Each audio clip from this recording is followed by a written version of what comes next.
The fruit falls. A single sound in the garden, soft, almost beautiful. But that sound still echoes through every generation that followed. What if the first act of freedom became the first act of rebellion? Before this moment, there was no pain, no guilt, no distance between creator and creation. Eden breathed with light, and humanity walked hand in hand with God. Yet one question, just one, shattered the silence. Did God really say?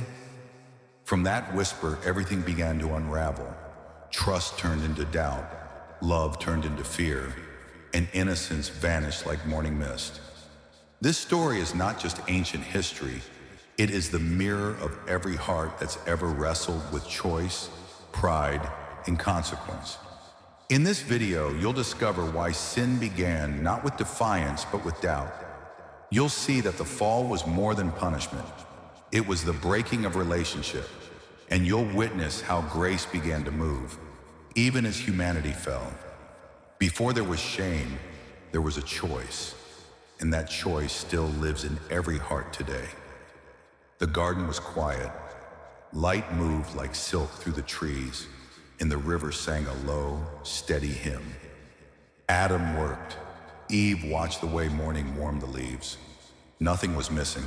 Nothing was broken. Then the stillness bent. From the shade of twisted branches, a voice slipped into the peace. Not loud, not harsh, gentle enough to sound safe.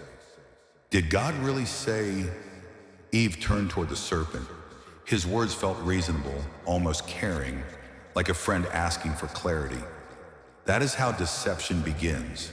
Not with a shout, but with a suggestion that sounds almost right. The serpent did not talk about the generosity of God. Every tree, every stream, every day saturated with goodness. He pointed at the single boundary. One no in a world of 1,000 yeses. Gratitude blurred. Scarcity became the headline. Abundance faded into the background. We still know that move. Surrounded by blessings, we fixate on what we don't have. One closed door eclipses a hallway of open ones. Our hearts whisper, if God loved me, wouldn't I have this too? Did God really say was never just about the rule, it was about the ruler. If he is good, why forbid? If he is wise, why withhold? The question opened a small crack, and trust began to leak out. That same crack shows up today. Did God really say I'm forgiven? Did God really say I'm known? Did God really say I can trust him with this fear, this bill, this silence?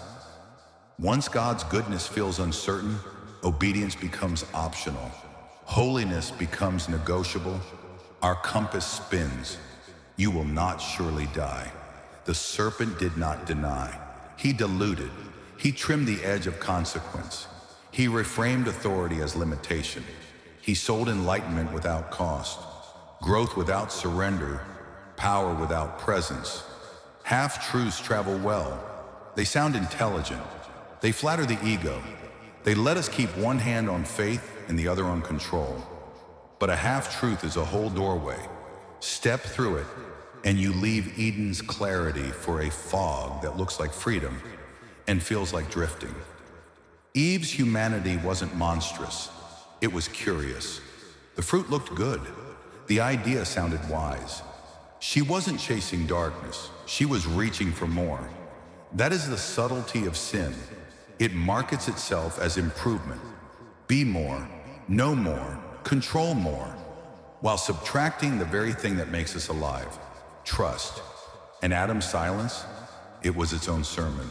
When truth needed a voice, he gave none. When love needed protection, he withheld it. Doubt doesn't only speak, it also silences those who should speak back. Look closely at your own week. Where did the whisper aim you at lack? Where did it repaint God as distant or strict? Where did it soften what God made sharp, or sand down what he meant to stand firm? Temptation rarely begins in the mouth or hands. It begins in the sentences we permit in our minds. Every temptation begins with a whisper that sounds almost right, and doubt never rests with questions, It demands proof. That proof came in the form of forbidden fruit. Eve stood before the tree. Sunlight trembled through its branches. The fruit glowed softly, almost breathing with light. It wasn't monstrous. It was beautiful, too beautiful.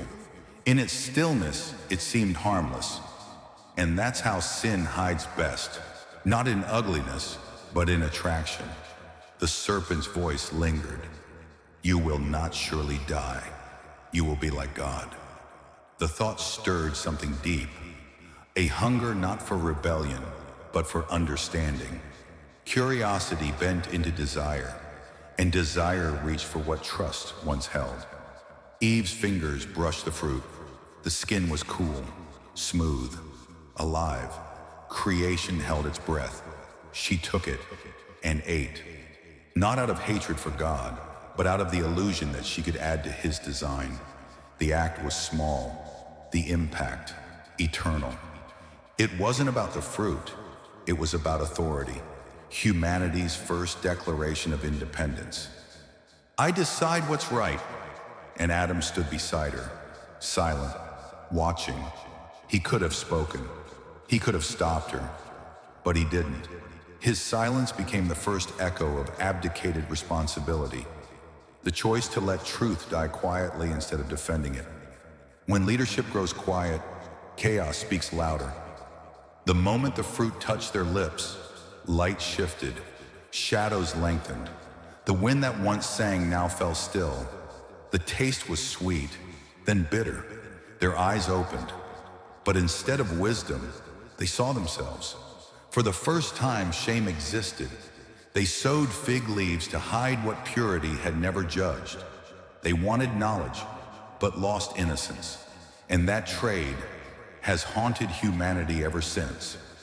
Every sin follows the same pattern: the pursuit of control disguised as enlightenment, the promise of freedom that ends in chains. We want more, yet lose peace. We seek clarity, but find confusion. We chase strength, but discover fear. As light faded, a new sound entered the world. Silence heavy enough to hurt. They hid among the trees that once gave them joy. The very presence that had brought comfort now brought terror. Their freedom had turned into bondage. They had everything, and now they had something new, the awareness of distance. That's the power of choice misused. It builds walls where love once walked. Every time we choose self over surrender, Eden fades a little more inside us.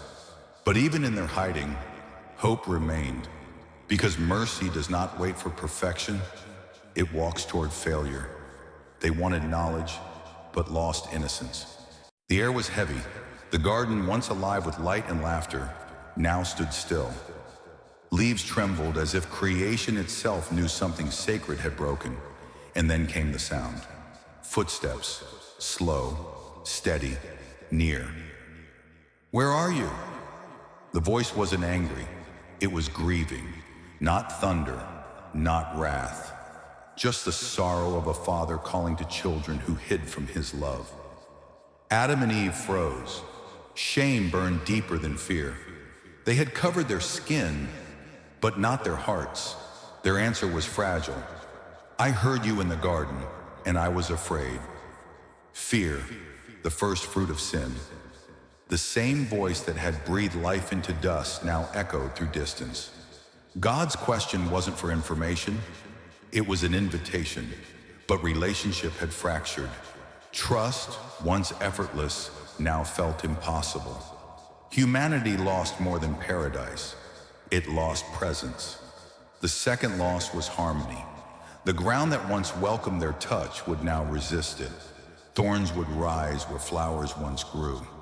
Sweat would replace ease. Even the earth mourned, because sin never isolates. It infects everything connected to it. And then came the deepest loss of all: innocence. The purity that once clothed them was gone. Their eyes could now see everything except peace. Eden hadn't vanished. It had been closed, guarded by angels of flame. God spoke truth, not cruelty, It was justice, not revenge. Pain would enter birth. Labor would become toil. The serpent would crawl. Death would shadow every generation. A reminder, rebellion always births suffering. Yet even in judgment, mercy moved. Before Adam and Eve could speak again, God did something no human expected.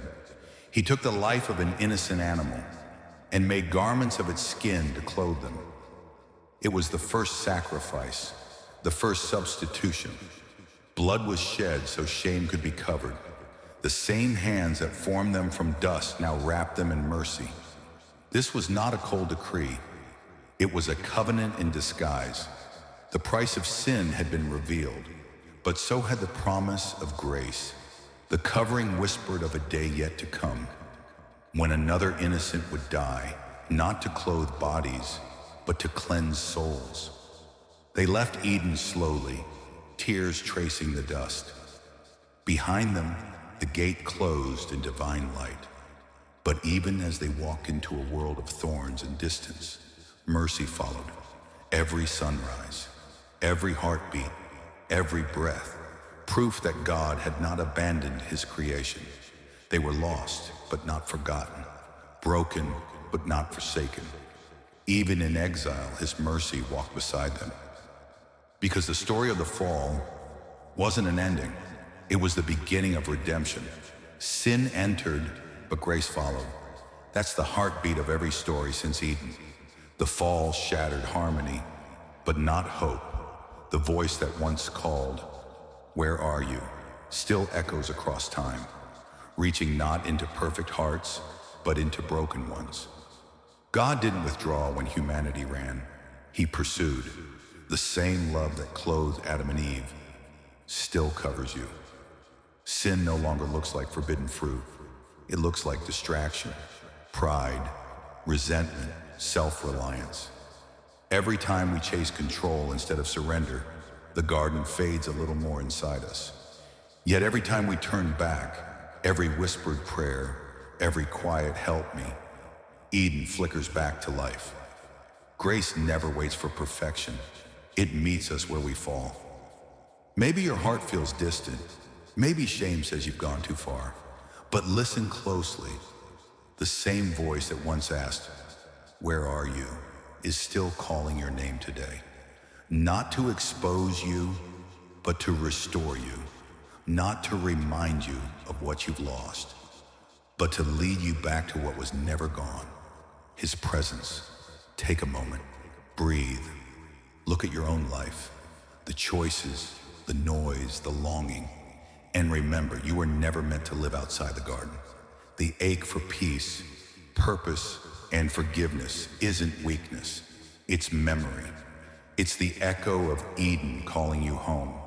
The fall wasn't the end. It was the beginning of redemption. The same God who walked with Adam now walks with you. Every sunrise is proof that mercy still rises too. Grace is not God finding you at your worst.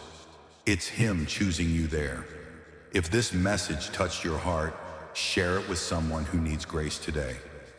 Subscribe and continue walking with us through the story of God's Word, one chapter at a time. Because the story that began in Eden didn't end with the fall. It continues with every life that answers His call. Next, we'll explore what happened after the fall.